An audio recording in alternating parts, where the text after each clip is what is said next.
पत्राचा रहिवाशांना भाडेवाढ देण्याचा निर्णय घेण्यात आला। म्हाडाकडून 10% भाडेवाढ देण्याचा निर्णय घेण्यात आला। इमारतीची दुरुस्ती करून देण्याचे म्हाडाला निर्देश देण्यात आले। पत्राचा परिसरामध्ये म्हाडाच्या माध्यमातून मंदिरही आता उभारलं जाणार आहे।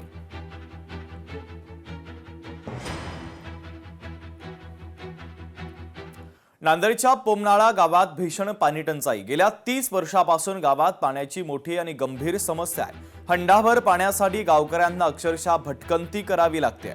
गावकऱ्यांनी आमदार आणि खासदारांच्या विरोधात तीव्र संताप व्यक्त केलेला आहे।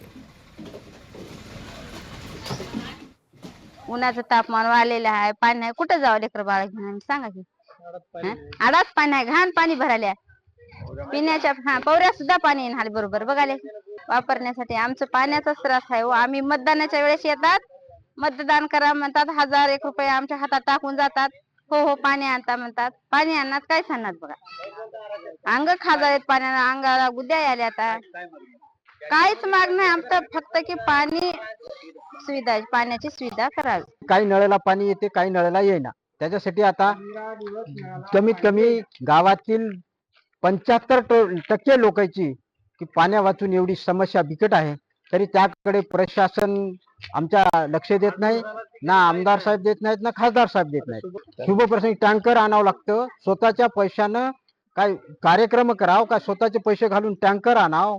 हा समस्या आमची एवढी बिकट झालेली आहे की आजपर्यंत आमच्याकडे कोणीही लक्ष दिलेलं नाही। बोरिवलीमधील एक धक्कादायक बातमी आपण पाहूयात। कौटुंबिक वादातून एका महिलेवर हल्ला करण्यात आला।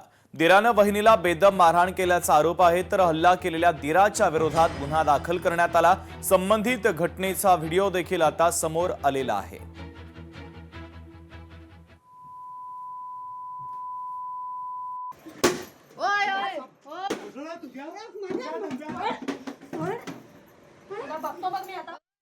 कचरा नियंत्रणासाठी सीसीटीव्ही कॅमेरे बसवा। दाट लोकवस्तीमध्ये सीसीटीव्ही कॅमेरे बसवा। महापालिका आयुक्त अश्विनी भिडे यांनी आदेश दिले। विविध संस्थांचं मार्गदर्शन घेण्याच्या अधिकाऱ्यांना त्यांनी सूचना दिलेल्या आहेत।